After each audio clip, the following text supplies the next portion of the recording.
Itong mapapanood natin na video ngayon guys ay tungkol sa OFW na sobrang niloko ng kanyang boyfriend dahil sobrang pagmamahal, sobrang niloko, grabe. Sinimot niya ang pera yan, oh. Kawawa naman guys ito. Kawawa, naiyak din. Kawawa ako din, naiyak ako eh. Sobra. Sobra ang ginawa ng ano, kaya tayong mga OFW. Kahit ba sabihin mo na mahal mo ang buwisit na lalaki, huwag kang magtiwala kahit ikaw ay lalaki, mahal na mahal mo yung babae o lalaki, huwag kang magtiwala kasi talagang uubusin nila ang pera mo lalo kung OFW ka na ang alam nila uhaw ka sa pag-ibig. Tignan nyo to. Tignan nyo to. Hindi ko rin alam po ang nangyari po. Basta nagulat na lang po ako na yung huling padala ko is February 16. May nagbalita na lang po sa akin na lumabas siya sa siyang babae na yan is February 22. Okay, ma'am. Ano pong pinakareklamo niyo kay Edison? Gusto ko lang, wala ho akong pakialam sir kung mag-asawa siya ng 10. Ibalik niya ang lahat ng pinaghirapan ko. Alam niyo naman po kung anong hirap namin sa Saudi. Walang oras ang pahinga. Oo So grabe. gusto niyo pong bawiin yung mga nagbigay niyo. Kasi si nanay caregiver siya sa Riyadh. Ano po? So, ano ba nangyari sa inyong dalawa? Bakit to nagkahiwalay kayo nitong si Edison? Siguro ayaw na, gusto na niya ng iba kaya may kinakasama na nga po siya ngayon eh. Balas yan yung visit na yan Ano po mga malang luloko. Sinayang ni tiwala ng isang tao. Ng tindahan namin, inubos niya lahat. Diyan po lahat ang resibo sir. Magkano po? Humigit kumulang na 250 o 60,000. Plus yung bago ako umalis, may ref kami, may yung binigyan niya ng babuyan, binigyan niya ng kantina, binigyan niya ng ref, pambahay. Alam naman ng buong barangay yan. Grabe. Then yung Sobrang pagmamahal yun. Grabe, kaya tayong mga OFW.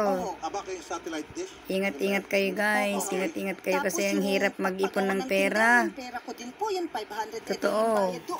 Nagmamahal kayo, di ba? Nagmamahal kayo pero hindi nyo alam na yung pera na sahod nyo ay pinaghirapan nyo. Minsan din ako nabudol doon sa Saudi. Alam nyo ba? Kasi may nagmamakaawa sa akin na hindi ko naman kilala yun. Ano lang sa Facebook yun. Iba pa yung M Global ko. Nabudol din ako sa M Global kasi hanggang ngayon wala na. Hindi ko nakuha yung pera ko sa M Global.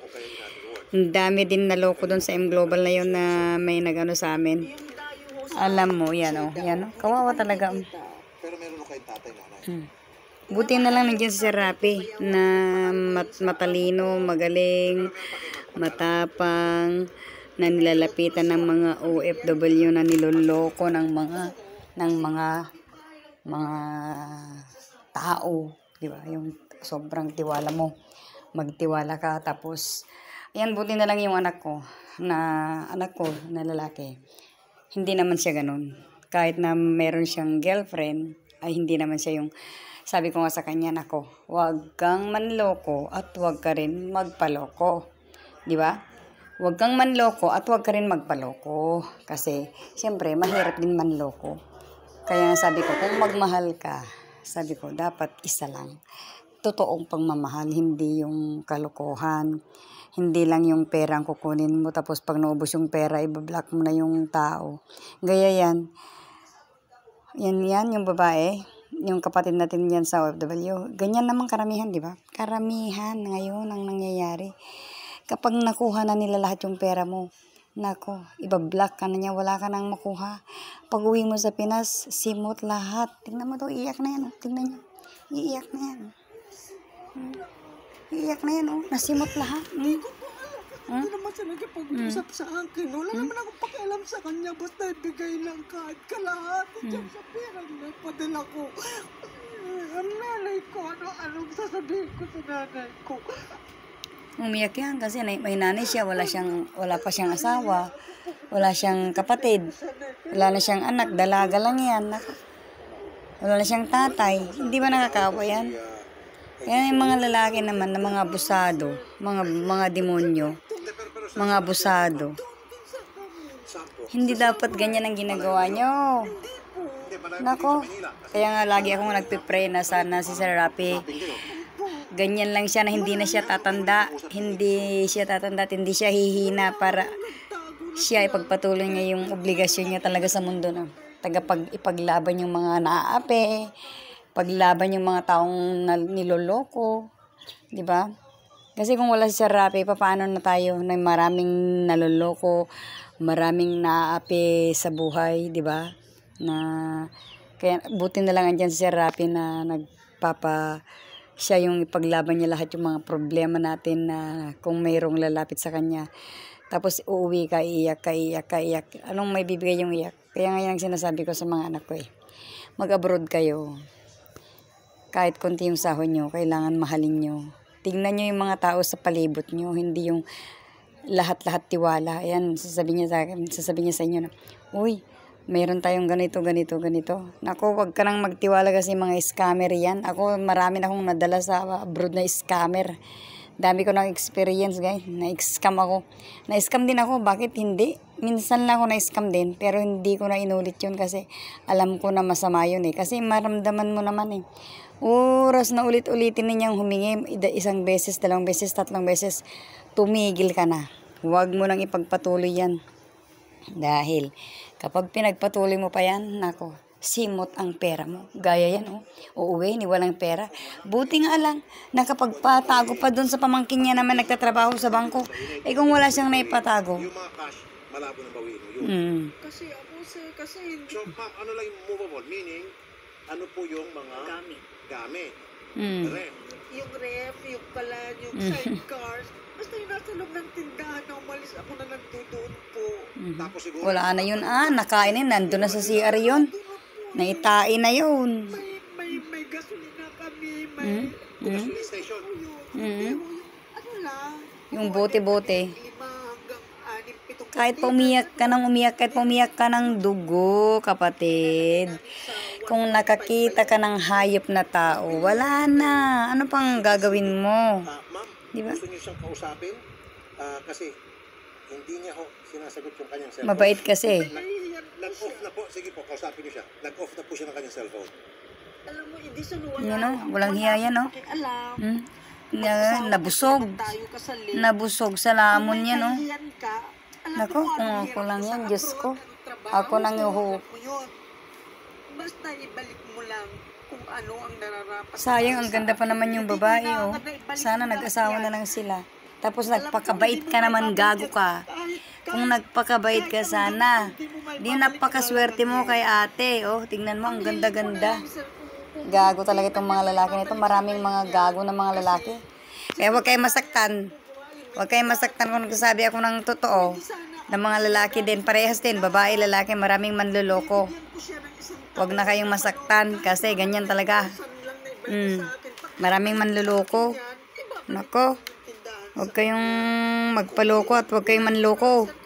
Sabagay, sabi nga ng isang kasama ko doon na OFW, maniwala ka sa tanga. Yan. Naniwala sa tanga. Yan. Kahit pa iyak ka, ano pang magagawa mo? Nakuha na niya yung pera mo. Na-block ka na niya. Ay nako, Diyos ko, ako ang nanggigigil Tama na guys, sasakit na lang puso ko dito nangyayari sa mundo. Meron kayo nagtabing pera doon sa inyong pinaghirapan sa abroad. Iba talaga. Mas maganda sana naman kung wala kayo pinag-hirap. Yan, mag-savings kayo. Sarili nyong pera yun. So, mag-open kayo dito. Meron kang mag-open ka dito. Kaya ngayon laging ina-advise ko sa mga anak ko. Kapag na OFW sila. Ma'am, makinig ko kay ma'am At sa lahat yan, pakinggan nyo. Yung advice ni Sir Rafi. Yan, yan. Sabihin ko siguro, libo-libo na mga OFW. Yan. Na nalagay sa ganito sitwasyon. Pakinggan nyo Sir Rafi. Na hindi nila akalain na hindi sila pala ay tatalikuran at lulukuhin ng kanilang boy. Pakinggan niyo yung sabi. Naman sana yun. So, imagine mo naman, magkakaharap andyan nanay ko, mga kapatid kong lalaki. Kahit pa. Habang nilulos kayo yung pinaghirapan ko, walang magawa. Kasi sinabi ko, huwag kayong gumawa ng masama. Huwag nyo nang dagdagan yung hirap ko dito. Kaya kung makukulong kayo, ano Kahit pang piyansa nyo, wala na akong pang piyansa. Kaya huwag na kayong gumawa Kaya nga ng ma'am, masama. kung hayaan niyo po ako ipagpatuloy, sabihin ko ano po. Kaya yan po yung palagi namin sinasabi na pag nasa abroad po kayo, ibangko niyo po yung mga pera ninyo. Yan ang tularan nyo. Pakinggan nyo si Sir Rapi. Yan, tama lahat ang sinasabi niya. Pati si Lola Lydia yan. Meron pang matitira sa inyo. Para pag dumating yung Tama. oras, umuwi na kayo, tapos na kontrata ninyo. Yan ang Kasi sabi ni maubos Sir ang Rapi na kontrata tama. ninyo. Hindi, meron kayong hugutan. Pag buhay niyo, tingnan mo yan. Binuhos mo lahat. Halos. Wala. Pera mo doon sa... Lustay, lahat. Nasimot. Nasimot. Nga mismo sa asawa mo na eh. Sa mga Pahay anak sa mo, asawa hindi mo, ka huwag binibigay. mong itiwala. Pagdating mo rito, magtataka ka nasaan na. Pinambili ng gadget, pinambili ng mga damit, pinambili ng mga luho. Tapos ikaw, nagpawis-pawis ka, nagtipid ka, hindi ka nagbili ng mga damit. Pinipid mo yung Sarili mo. sa pagkain and all. Pagdating mo, wala na, naubos. Ubos. May utang pa nga minsan. May utang pa. So kahit po kamag-anak niyo pa yan, kahit pa asawa niyo dapat alalay lang. Yan sinasabi natin dito. Wag lang. Tama ka doon kahit nga pala may anak, minsan simot din Kasi kung minsan yung mga anak, wawaldasin yan. Mayaman si mama, mayaman si papa, OFW yung mga parents ko. Akala nyo lang yun. Yung kaisa-isa pa, Hindi nyo alam eh. yung kaisa-isang nabili ko pa para sa nanay ko, sana na kwentas niya na ako pa nagkasama ko. Wala na. Kita mo. Ate si chairman makakausap. Chairman Joey Caburnay. Isa ring maritis yung si Kagawad. Minsan, gusto Sinabi no king na niya. Na mabawi na po yung mga pera na ibigay niya, pati yung mga gamit pa. Kasi niloko pala siya nito si Edison. Pwede ka bang makatulong, Chairman? Okay, walang problema. Pwede ko na may turo doon kung sana yung bahay. Sige. Baka pwede kong puntahan niyo po bukas. Pag-usapin namin sila sa telepono. Wala na akong kasing oras ngayon. Bukas, Chairman, pwede ba namin kayo balikan? Sige, anong oras? 2:00 po, Chairman.